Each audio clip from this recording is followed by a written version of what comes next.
저 지난주부터 2014년도 우리 삶을 디자인하는 그런 주님과 함께 삶을 디자인하는 인생 디자인에 대해서 얘기를 하면서 지난 시간에 저희가 타임, 이 시간에 대한 얘기를 했습니다. 시간은 사실 매우 소중한 자원인데, 그러니까 우리가 그게 얼마나 소중한지 귀한지를 잘 모르는 것 같아요. 많은 경우에 이제 우리가 삶을 살면서 시간이 내게 무한히 있는 줄 착각하면서 삽니다. 사실은 그렇지 않아요. 시간은 제한되어 있습니다. 여러분들이 갖고 있는 돈이 다 떨어지기 전에 시간이 먼저 떨어질 겁니다. 그러니까 우리가 시간이 얼마나 제한된 자원이고 얼마나 소중한가를 인식하면서 산다면 시간을 좀 더 이렇게 유용하게 쓸 수 있지 않을까. 시간을 함부로 이렇게 막 낭비하지 않도록 그렇게 살진 않을까 이런 생각이 듭니다. 오늘은 그 인생 디자인의 두 번째 시간으로 돈에 대해서 좀 생각을 해보려고 합니다. 시간에 비해서 돈의 경우는 대부분의 사람들이 그 돈이 얼마나 소중한지 잘 압니다. 시간보다 더 귀하게 여겨요. 여러분 지금 혹시 지갑 갖고 계십니까? 지갑 갖고 있는 분들은 꺼내가지고 한번, 여러분들 한번 꺼내보세요. 여기. 내 지갑이다. 나 지갑 있다. 자, 지갑, 저는 있어요. 지갑을 갖고 계신 분들은 협조를 좀 해주세요. 지갑을 꺼내보십시오. 예. 자, 다들 지갑을 흔들어 보십시오. 주님, 지갑이 있습니다. 예. 그 지갑을 이제 옆 사람과 바꿉니다. 옆 사람에게, 예, 이렇게 서로 간에 지갑을 바꿔주세요. 예. 아니, 바꾸세요. 안 갖고 갑니다. 바꿔주세요. 예. 예. 지갑을 바꿔보십시오. 예. 다 바꾸셨나요?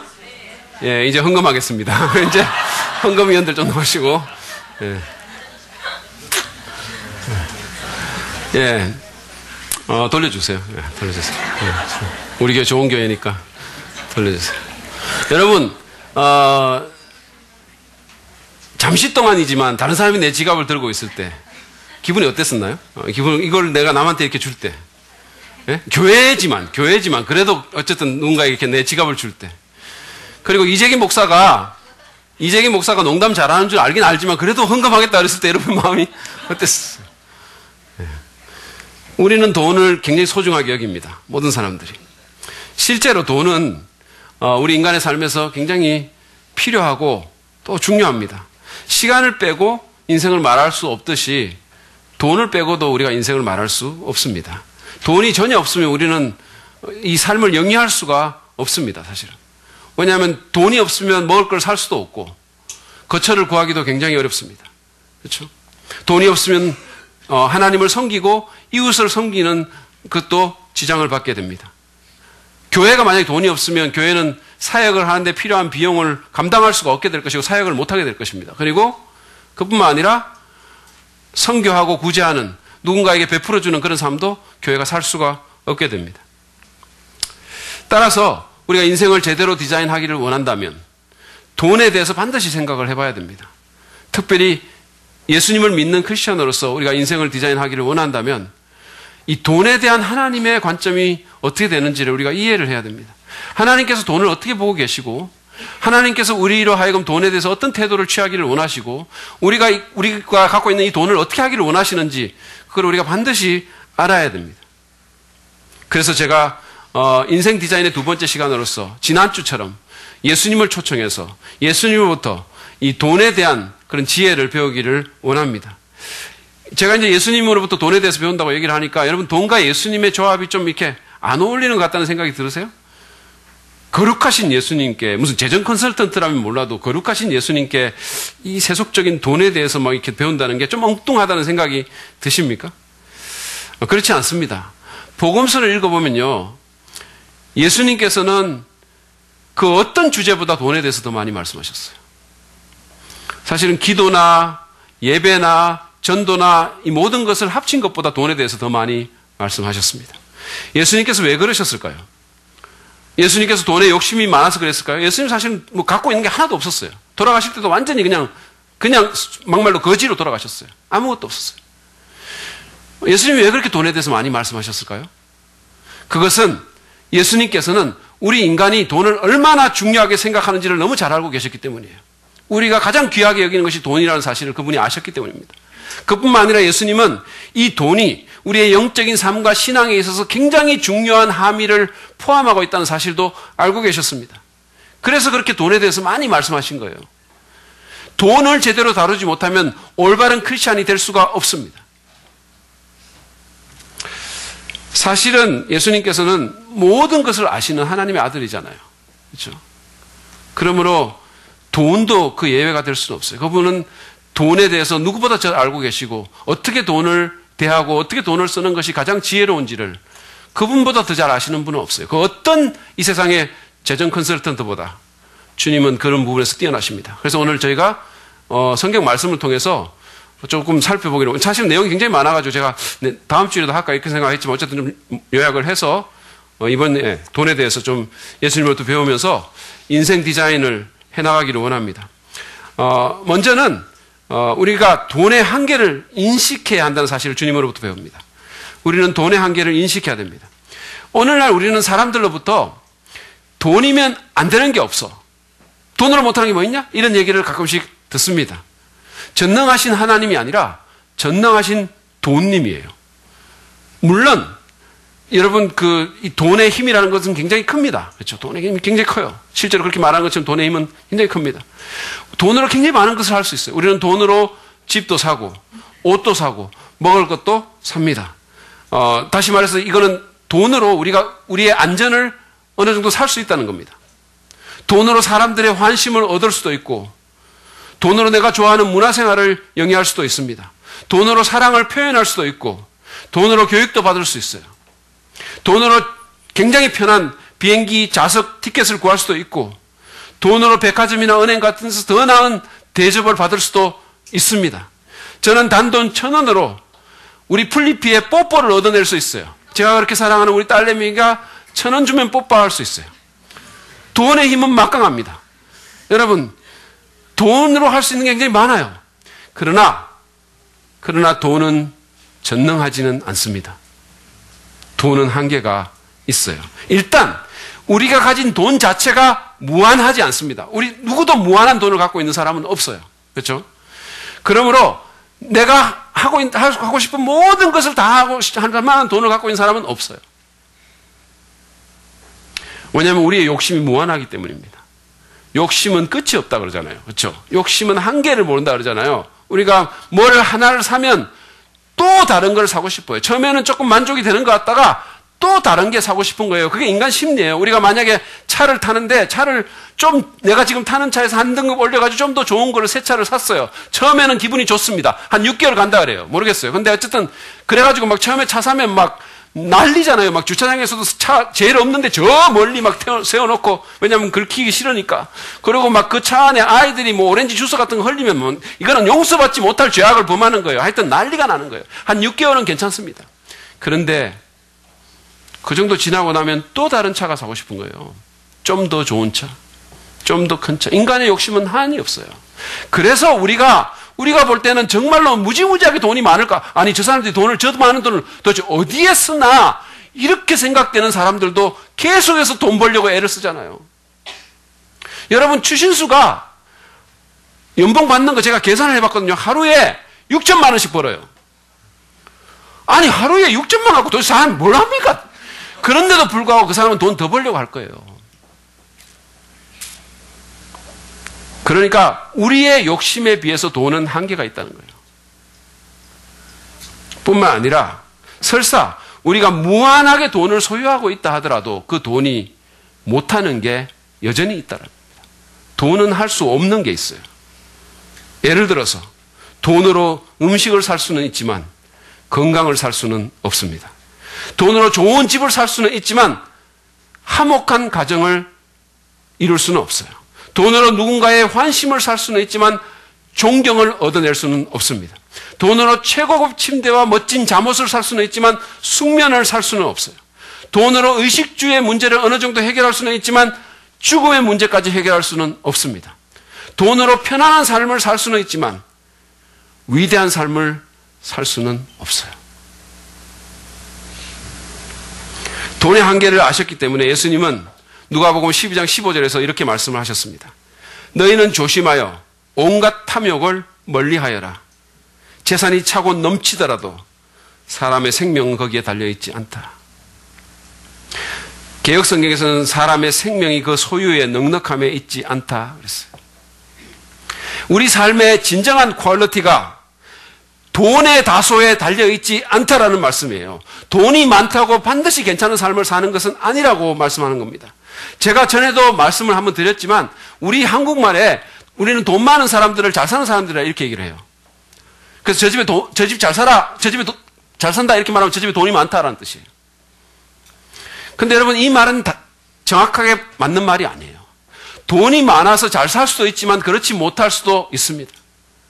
그렇죠? 오히려 돈이 너무 많으면 잘 못 살게 되는 경우가 더 많아요. 돈 때문에. 그러면 우리는 그냥 그 집에 돈이 많아라고 얘기를 해야지 그 집 잘 살아라고 얘기를 하면서는 안 됩니다. 그냥 부자야라고 말하든지 그냥 잘 살아라고 돈이 많아라고 얘기를 해야지 그 집 잘 살아 이렇게 말해서는 안 된다는 거예요. 예수님은 돈이 삶의 질이나 또는 행복 지수와 무관하다라고 말씀합니다.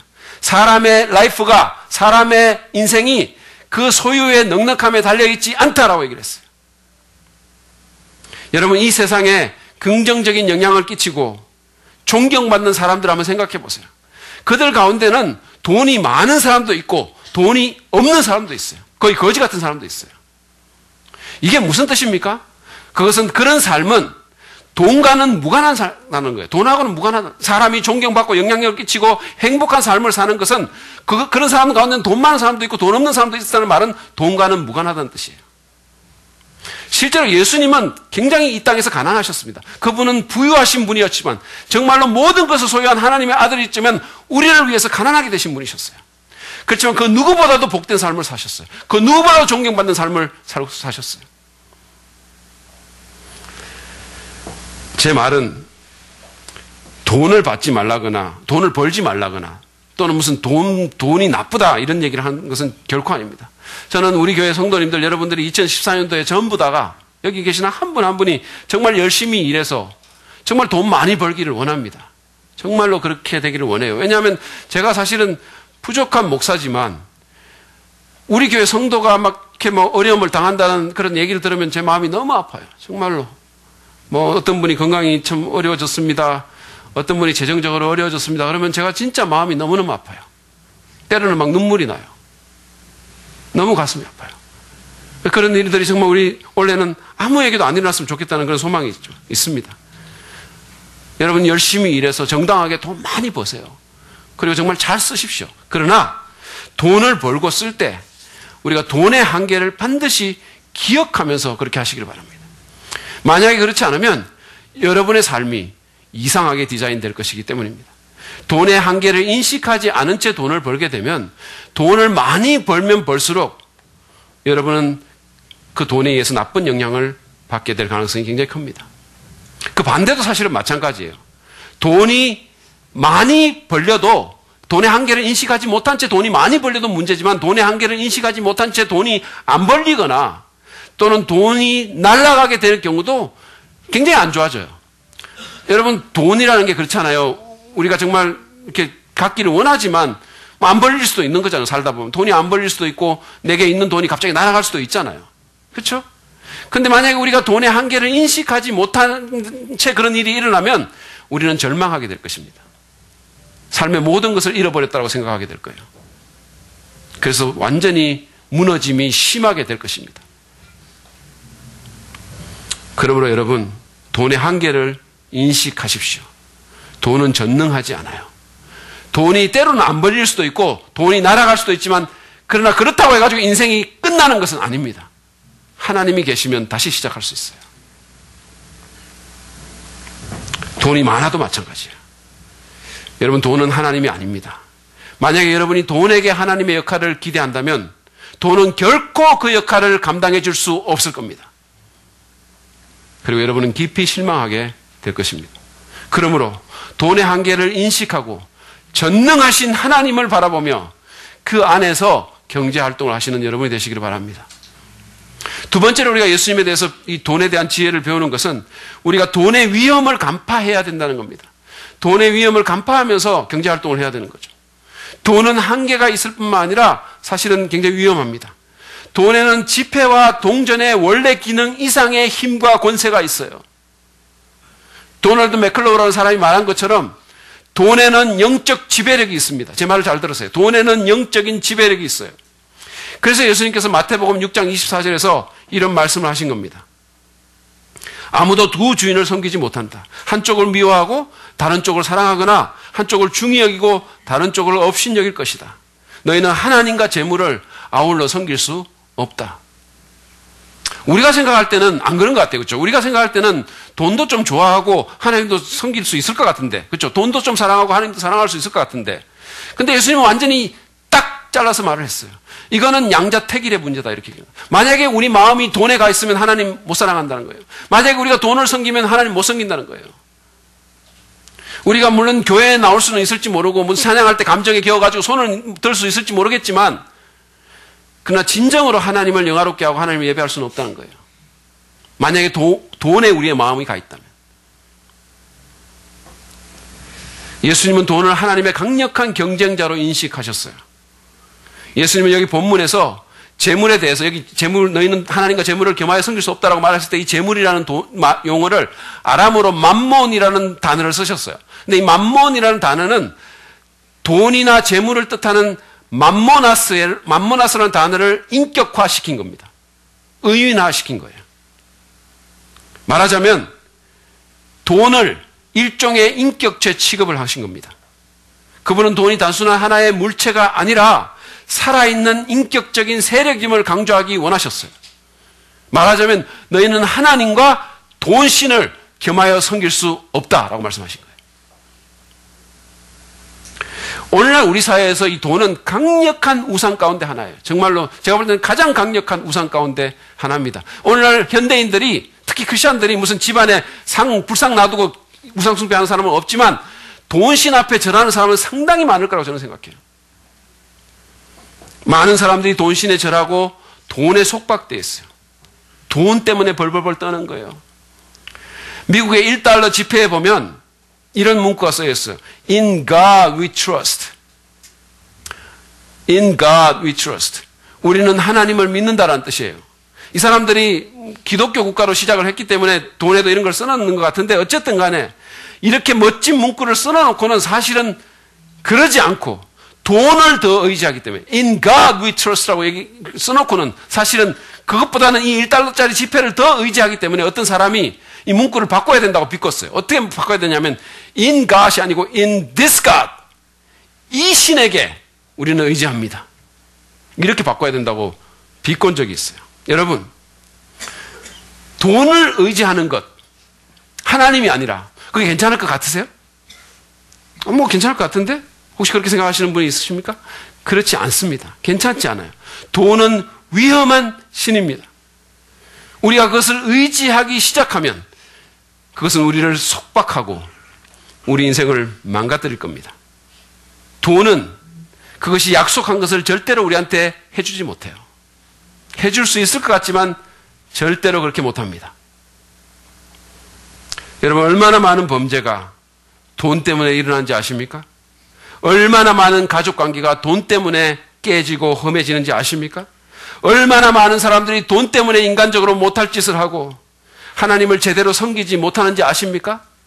얼마나 많은 사람들이 자신의 가치를 인정받기 위해서 돈과 재물에 집착하는지 아십니까? 자신의 가치를 돈으로 입증하려고 하는 사람들이 얼마나 많은지 아세요? 돈은 악한 신입니다. 우리말 속담에 사람이 거짓말 하냐? 돈이 거짓말하지? 이런 게 있어요. 사람이 거짓말하냐? 돈이 거짓말하지?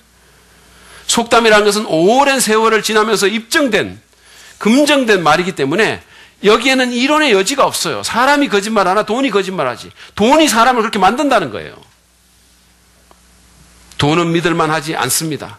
돈은 우리를 속이고 우리의 시각을 왜곡시켜요. 돈은 우리를 정말 치사하게 만들어요. 어제 우리 플리피가 이제 제가 이제 어제 너무 바빠가지고 사실은 요즘 너무너무 바쁜 고3 같은 시절을 제가 보내고 있는데, 그러니까 어디 나가서 밥 사 먹을 시간도 제가 좀 없어가지고 플리피한테 전화를 걸었어요. 그러니까 마침 어디 중심상가에 나가 있다 그래서 플리파 들어올 때 아빠 김밥 하나 좀 사달라고 이렇게 부탁을 했어요. 그래서 좀 이렇게 하면서 먹으려고. 그냥 김밥 하나 사갖고 와 그랬더니 돈 줄 거야? 이러는 거예요, 저한테. 돈 줄 거야. 얼마인데? 2,000원. 줄게. 그래가지고 사왔어요. 사왔더니 저한테 주면서 심부름 값을 1,000원을 달라는 거예요. 심부름 값을 1,000원을 얹어. 그래서 제가 500원으로 깎자고. 2,500원 줄게. 안 된다고. 3,000원 달라고. 어제 완전 신랑이가 갔어요. 목사가 참 500원 때문에. 여러분, 그리스도인도 목사도 예외가 아니에요. 돈이 사람을 참 추하게 만들어요. 어떤 목사님이 말이죠. 나체족에게 설교를 하러 갔습니다. 그러니까 뭐 사모님이 참 이게 안 내키지만 복음 전하러 간다 그러니까 그냥 어쩔 수 없이 그냥 가시라고 했는데 내내 마음이 불안한 거예요. 저희 목사님이 시험에 들지는 않을까? 아니 설교하면서도 좀 무슨 생각을 하실까?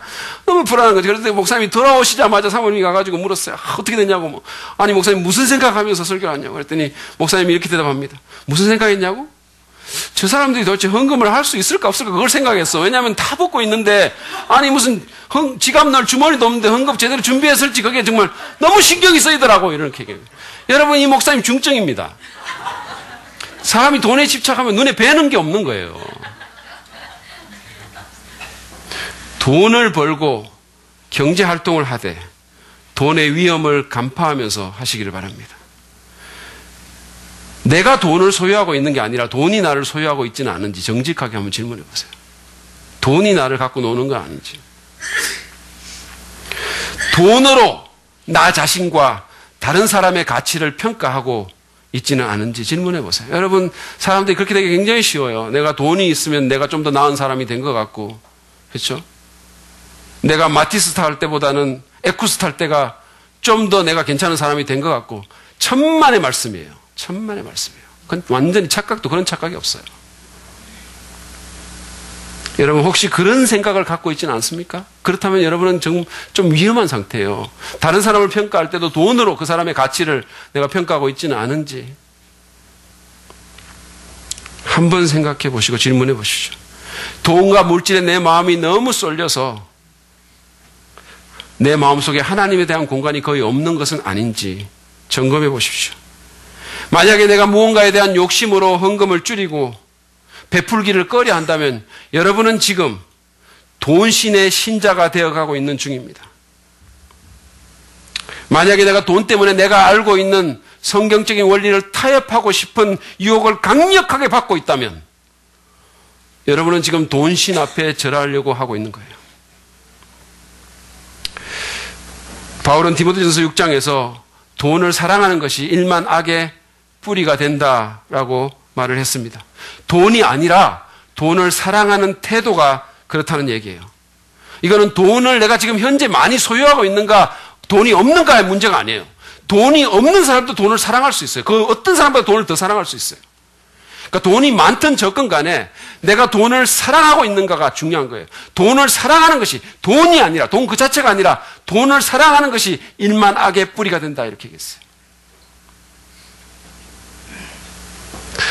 돈을 사용하되 돈을 사랑하지는 말도록 노력합시다. 성령의 도움으로 물질에 대한 우리의 탐욕을 다스리기를 바랍니다. 예수님께서는 상가 모든 탐심을 물리쳐라라고 권면하셨어요. 우리의 욕심이 우리를 얼마나 어렵게 만드는지 아세요? 여러분, 사람이 탐욕에 접어들게 되면, 탐욕의 지배를 받게 되면 그 사람 인생 망가집니다. 어떤 사람이 욕심에 휘둘리면 그 사람은 존경받을 수 없어요. 제가 정말로 안타까운 것은 예를 들어서 무슨 정치계나 또는 뭐 종교계나 참 이렇게 원로들이 오래 살아오신 분들이 마지막에 이렇게 돈 때문에 추하게 돼가지고 그 모든 것을, 그 모든 존경심을 잃어버리는 거 보고 진짜 마음이 아픈 거예요. 사람이 욕심을 가지면 그 사람은 존경받을 수 없어요. 상가 모든 탐심을 물리치라 그랬어요. 여러분은 뭐를 더 원하십니까? 돈을 조금 더 많이 갖고 있다가 그냥 가시기를 원하십니까? 아니면 정말 존경받는 삶, 영향력 있는 삶을 원하십니까? 탐욕을 다스리십시오. 그냥 놔두면 그것은 우리를 삼킬 겁니다. 그리고 우리에게서 모든 소중한 것들을 앗아갈 것입니다. 기억하십시오. 돈은 필요하지만 그러나 위험한 물건입니다. 그것은 하나님의 경쟁자로서 우리의 마음을 놓고 싸움할 거예요. 그러므로 주의하고 경계하십시오. 동물에서 맹수를 다루듯이. 여러분 그런 거 있잖아요. 그렇죠? 맹수가 동물에는 필요하잖아요. 그렇죠? 그렇지만 그리고 어떤 사람들이 그걸 다루잖아요. 그러나 그 사람들은 그것을 매우 주의해서 다룹니다. 만약에 그것을 주의해서 다루지 않으면 자기가 죽기 때문이에요. 동물에서 맹수를 다루듯이 돈을 조심해서 잘 다뤄서 2014년도의 인생을 아름답게 디자인하시기를 바랍니다. 마지막으로 우리가 예수님께 배우는 돈에 대한 또 다른 교훈은 이겁니다. 우리는 돈에 대한 올바른 우선순위를 확립해야 됩니다. 돈에 대한 올바른 우선순위를 정해야 돼요. 효과적인 인생을 사는 사람들이 그 삶 가운데서 반드시 하는 것이 뭐가 있냐면 우선순위를 정하는 거예요. 자기개발의 전문가인 스티븐 코비도 성공하는 사람들의 7가지 습관이라는 책에서 제가 지난주에도 한번 말씀드렸죠. 성공하는 사람들의 7가지 습관이라는 책에서 여러분 혹시 그 책을 안 읽으신 분이 계신다면 반드시 한번 읽어보세요. 2014년도 하기 전에 굉장히 좋은 책이에요. 종교적인 책은 아니지만 많은 지혜가 있는 책이에요. 그런데 그 책에 보면 이런 게 있습니다. 소중한 것을 먼저 하라라는 게 있어요. 7가지 습관을 쭉 적으면서 세 번째인가가 소중한 것을 먼저 하라는 거예요. 인생은 제한되어 있기 때문에 자기가 하고 싶은 것을 다 할 수 없고 그렇기 때문에 뭐가 중요하고 뭐를 먼저 해야 되는지 우선순위를 정해서 소중한 것을 먼저 하라는 거예요. 그래야 효과적인 인생, 성공적인 인생을 살 수 있다는 겁니다. 이것은 돈의 영역에서도 마찬가지예요. 우리는 돈으로 소중한 것을 먼저 해야 됩니다. 코비의 말을 직역하자면 우리 한국 이 책에는 소중한 것을 먼저 하라고 되어 있지만 영어 책에는 어떻게 되냐면 put first things first 이렇게 되어 있어요. 첫 번째 것을 첫 자리에 두라 이렇게 얘기했습니다. 예수님께서는 마태복음 6장에서 돈과 하나님 그리고 의식주에 대한 염려에 대해서 쭉 얘기를 하시면서 말씀을 하시다가 마태복음 6장 33절에서 이렇게 말씀하셨어요. 너희는 먼저 이 빨갛고 큰 글자를 주목하십시오. 너희는 먼저 하나님의 나라와 그 의를 구하여라. 그리하면 이 모든 것을 너희에게 더하여 주실 것이다. 이 구절은 우선순위에 대한 말씀입니다. 예수님은 하나님의 나라와 의를 구하는 것이 그 어떤 것보다도 앞서야 된다라고 말씀한 거예요. 우리 삶에서 그 어떤 것보다도 우선되어야 된다라고 말씀한 겁니다. 이것은 돈의 사용에도 적용이 됩니다. 돈을 쓸 때도 우리는 하나님의 나라와 그 의를 먼저 구해야 됩니다. 그것이 가장 우선돼야 됩니다. 그러면 이 모든 것을 너희에게 더해 주실 거라고 약속하셨어요. 어떤 사람들은 이 앞에는 대충 읽고 뒤에 것을 굉장히 주목하는 경향이 있어요. 그리하면 이 모든 것을 너희에게 더하여 주시고 이거를 굉장히 주목하는데 사실은요. 이게 앞뒤가 연결되어 있는 거거든요. 그리고 앞이 더 중요합니다. 여러분이 만약에 주님께서 내 모든 삶을 책임져 주시기를 원한다면 여러분의 삶에서 여러분은 하나님을 제일 먼저 모셔야 돼요. 그것이 이 말씀의 진정한 의미입니다. 만약에 우리가 하나님의 나라와 그 의를 먼저 구하면 하나님께서 우리의 의식주 문제를 해결해 주실 거라는 거예요. 우리를 염려에서부터 해방시켜 주실 거라는 얘기입니다. 여러분은 돈으로 뭐를 하십니까? 뭐를 제일 좋아하면서 하세요? 만약에 제 친구가 고등학교 다닐 때 제 친구가 나에게 100만 원이 있다면 이라는 노래를 즐겨 불렀어요. 옛날에 그런 노래 있었거든요. 기억나세요? 나에게 100만 원이 있다면 이런 노래가 있었어요. 나에게 100만 원이 있다면 이런 노래. 혹시 여러분 그 노래를 부르신 적이 있으십니까? 여러분에게 만약에 100만 원이 있다면 뭐를 하시겠어요? 만약에 100만 원이라는 여윳돈이 있으면 뭘 하시겠습니까? 어떤 사람은요. 이렇게 하겠다는 거예요. 아침에도 치킨, 점심에도 치킨, 저녁에도 치킨 해가지고 한 달을 치킨을 먹겠다는 거예요. 그래서 제가 계산해 봤거든요. 그러니까 치킨이 11,000원, 12,000원 되니까 딱 100만 원이에요. 한 달에. 치킨 사랑하는 사람이 그렇게 있더라고요.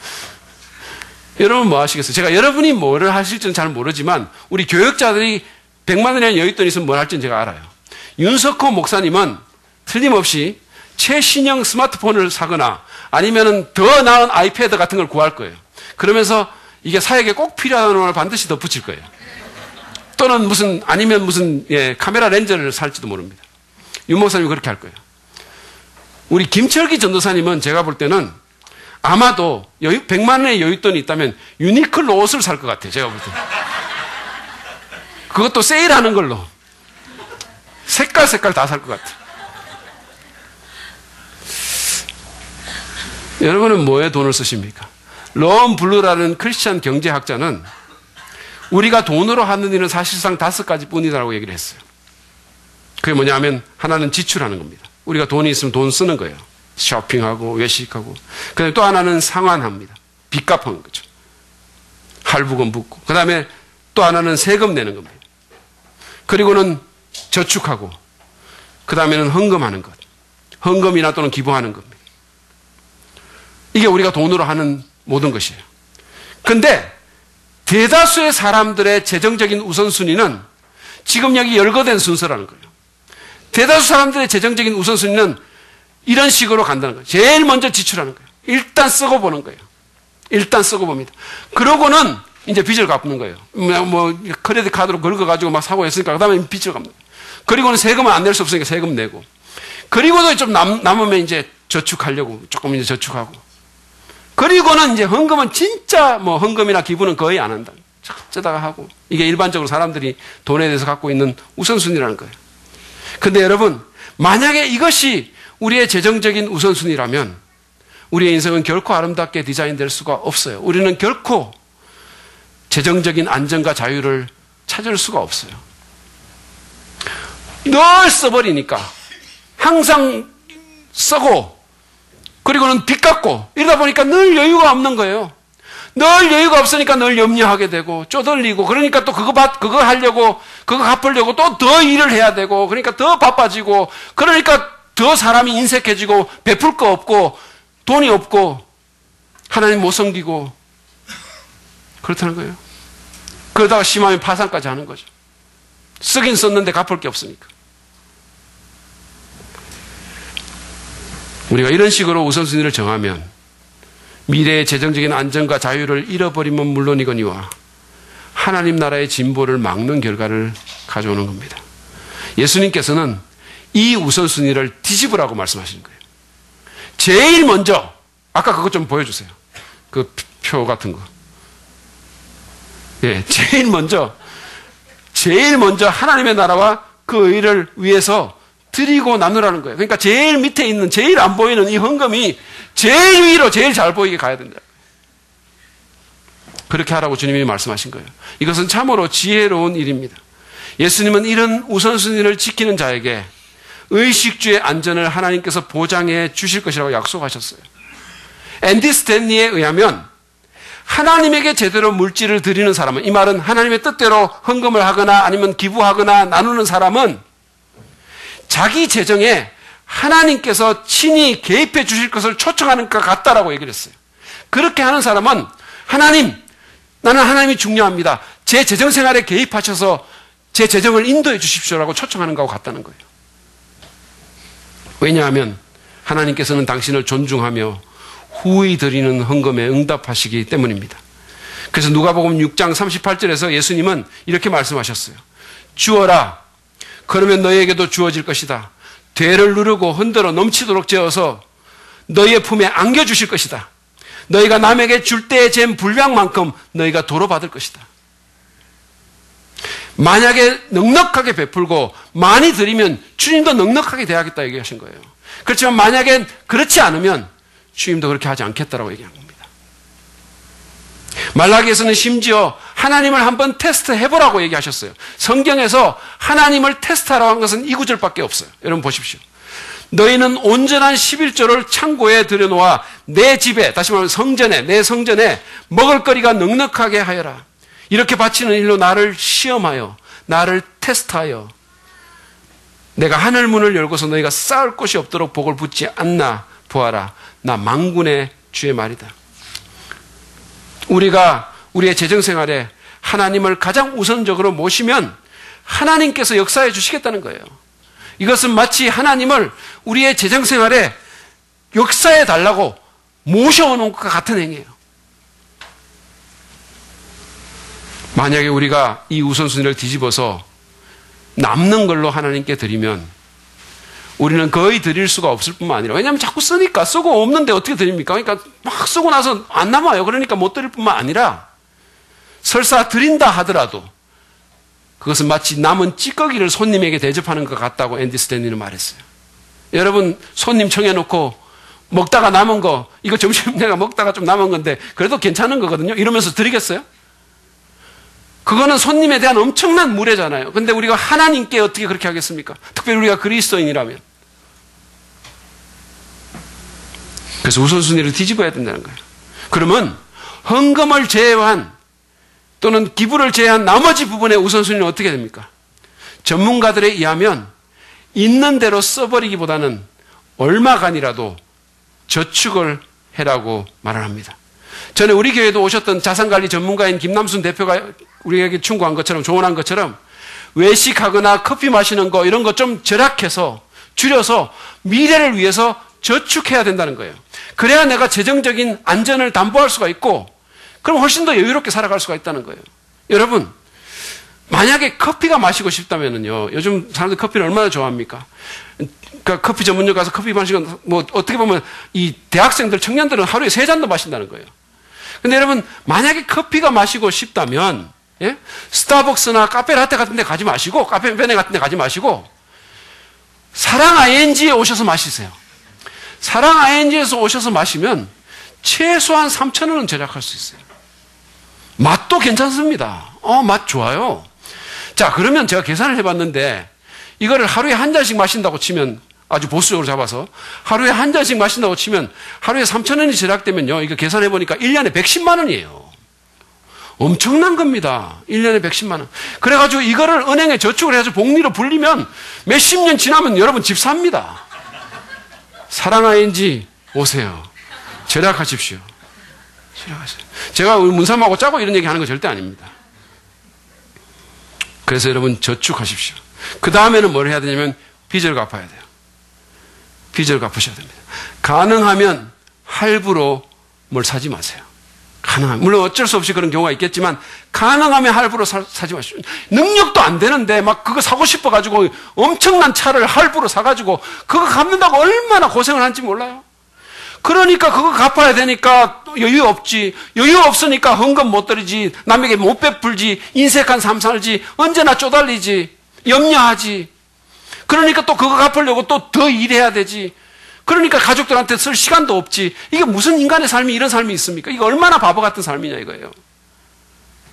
여유도 안 되는데 할부로 사가지고 그러니까 일단 사고 pay 아니 buy now, pay later라는 그런 문구 있죠. 지금 사고 나중에 돈 내세요.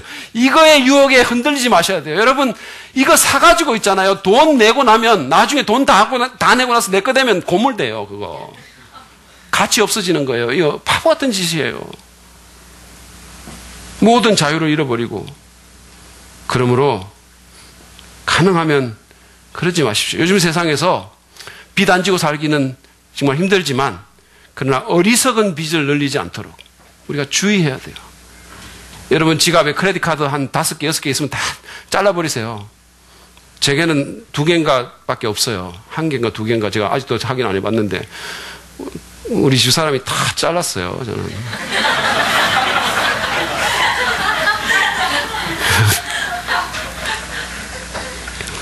그 다음에 세금입니다. 그러니까 빚 갚고 빚 안 져야 돼 사실은. 빚 갚고 그다음에 세금. 세금은 뭐 국민의 의무이자 인생의 현실이니까 어쩔 수가 없고 내야 되죠. 그리고 맨 마지막이 그러고 나서 맨 마지막이 지출하는 거라는 거예요. 그러니까 헌금하고 저축하고 빚을 일부라도 갚고 세금 내고 그러고도 남는 게 있으면 그 다음에 쇼핑을 하든지 그 범위 내에서 그 다음에 외식을 하는 것이 지혜로운 일이라는 거예요. 그러면 염려는 줄고 재정적인 자유와 안전이 포장될 거라는 거예요. 그러면 훨씬 더 여유로운 좀 숨을 쉴 수 있는 삶을 살 수 있다는 거예요. 좀 베풀 수도 있고 남들한테. 여러분 기억하십시오. 하나님의 나라와 그 일을 위한 돈이 우리 재정생활의 최우선이 되어야 됩니다. 그럴 때 하나님께서 우리의 삶에 개입하실 것이고 하나님이 개입하시면 우리 인생은 아름답게 디자인될 거예요. 제가 설교를 마무리하면서 이 서정인 목사님의 책 고맙다라는 책에 소개된 션 정혜영 부부 얘기를 좀 하려고 합니다. 뭐 여러분 아시죠? 이 사람들은 연예계의 대표적인 인고 부부잖아요. 그렇죠? 이 결혼한 지 10년이 넘었는데 아직도 한 번도 안 싸웠대. 10년쯤 됐는데 제가 볼 땐 정상이 아니에요.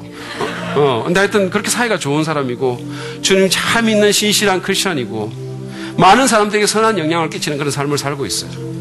이 사람들이 컴패션이라는 단체를 통해서 6명의 아이들을 후원하고 있었는데 정혜영 씨가 그 중에 한 아이를 만나러 필리핀에 비전 트립을 하러 갔어요. 근데 거기 가게 된 게 그 아이가 이 정혜영 씨한테 편지를 쓰면서 Mommy, I love you 라고 썼다는 거예요. 엄마 사랑해요. 그러니까 이 편지를 받고는 자기가 정말 이 아이한테 엄마로 불릴 만큼 자기가 잘했나라는 그런 마음에 그런 가책도 들고 해가지고 그 아이를 만나러 필리핀에 갔어요. 그리고 그 아이를 만나고 나서 와서 서정인 목사님이 이메일을 정혜영 씨한테 받은 거예요. 뭐라고 쓰였냐면 필리핀에 다녀와서 이 오빠라는 말은 남편을 얘기합니다. 오빠랑 많은 대화를 나누었어요. 한 가정의 아내이고 엄마라면 누구나 내 집 마련을 꿈꾸겠죠. 근데 목사님, 저희는 천국의 집을 짓겠어요. 그래가지고 이 부부가 자기 집 마련을 위해서 모아놓은 돈을, 그리고 앞으로 그 집 마련을 위해서 들어갈 돈을 다 합쳐가지고 이 세상에 가난하고 꿈을 잃은 아이들 100명을 후원하겠다고 나선 거예요. 근데 그 후에 또 이 션이라는 사람이, 그 남편이 서정인 목사님한테 또 기도 부탁을 했어요. 목사님, 100명을 더 후원할 수 있게 기도해 주세요. 이미 100명을 했는데. 이 100명이 얼마나 놀라운 일이에요. 근데 또 해달라고 기도를 한 거예요. 기도 부탁을 한 거예요. 그래서 기도하겠다라고 열심히 기도했는데 한 달쯤 지난 어느 날 이 션이 말을 한 거예요. 목사님, 응답이 됐어요. 제가 새벽 예배 때 간증을 했는데 우리 목사님께서 교회 이름으로 100명을 더 후원하시겠다고 그렇게 전화가 왔어요. 이렇게 말을 한 거예요. 그러니까 이 사람이 출석하는 그 교회 100주년 기념교회 목사님이 이 기한일에 동참하면서 교회가 100명 하겠다고 또 동참한 거예요. 그런 다음에 이 션이 자기 팬클럽 사람들에게 만약에 이 중에서 여러분 팬 중에서 100명이 이 컴패션의 아이들을 후원하기로 하면, 그걸 약속하면 자기가 10km 마라톤에 자기 자녀들과 함께 뛰겠다라고 그렇게 얘기를 한 거예요. 기도 가운데 100명이 채워졌고, 그래서 이 션이 2 자녀를 유모차에 태우고는 그거를 밀면서 뛰었다는 거예요. 정말로 10km지만 그러나 언덕길도 있고 뭐 비포장 도로도 있고 이거 유모차 밀면서 뛴다는 게 굉장히 힘들었지만, 그러나 100명의 아이들을 생각해서 이를 악물고 완주했다는 거예요.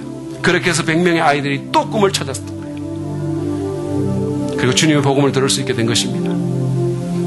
여러분, 제가 이걸 읽고 너무 감동을 받고 너무 제가 부끄러워졌어요. 정말로 부끄러웠어요. 션과 정혜영 이 부부는 하나님의 나라와 그 의를 먼저 구하는 그런 그리스도인입니다. 그들은 예수님이 말씀하신 것처럼 자기를 위하여 보물을 땅에 쌓아두는 것이 아니라 하늘에 쌓아두는 지혜로운 사람들이에요. 이들은 유명 연예인으로서 상당히 많은 돈을 벌 것입니다. 그렇죠? 그만큼 돈에 대한 유혹도 많을 것이고 타락할 기회도 많을 것이에요. 그렇지만 그들은 돈의 한계를 인식하고 돈의 위험성을 간파하고 돈의 우선순위를 바로 확립했기 때문에 돈 때문에 실족하거나 타락하거나 자기 양심을 팔지 않는 거예요. 믿음에서 멀어지지도 않는 겁니다. 오히려 그 돈으로 하나님의 뜻을 행하고 하나님께 영광을 돌리고 있어요. 탐욕의 시대를 사는 많은 현대인들에게 신선한 충격을 주고 그들로부터 존경을 받는 삶을 사는 거예요. 여러분, 제가 명지대학교 채플에 갔더니 그 명지대학교 채플의 교목님이 그러더라고요. 이 명지대학교 채플이 그 예배당이 12,000서인가 1,200서인가 그래요. 엄청나게 커요. 근데 션이 왔다 그러면 하여튼 그냥 미어 터진대요. 예수 믿는 아이든 안 믿는 아이든 미어 터지고 그 입에서 나오는 한마디 한마디 안 놓치려고 너무너무 애를 쓴다는 거예요. 영향력을 끼치는 삶을 사는 거예요.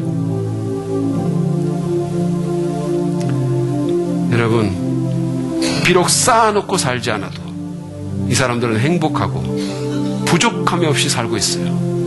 존경받는 삶을 살고 있어요. 약속하신 것처럼 먼저 그 나라와 그 의를 구했을 때 하나님께서 채워주시기 때문입니다. 그래서 저는 이 사람들이야말로 진정한 부자라고 저는 생각해요. 저는 이 부부처럼 여기 계신 우리 모두도 그런 부자가 되기를 바랍니다. 욕심에서 자유롭고 선한 사업에 부하고 하나님을 높이고 하나님의 채워주심을 경험하는 하나님의 부자가 되기를 원합니다. 우리가 돈을 써서 이 세상을 좀 더 살기 좋은 세상으로 만들어가고 누군가에게 꿈과 희망을 주는, 누군가가 복음을 받고 그 인생이 영원히 변하는 그런 역사가 일어나기를 바랍니다. 그러기 위해서 돈의 한계를 인식하고 돈의 위험을 간파하고 청지기의 자세로 돈에 대한 우선순위를 제대로 확립하시기를 바랍니다. 그럴 때 2014년도 우리의 인생이 참으로 아름답게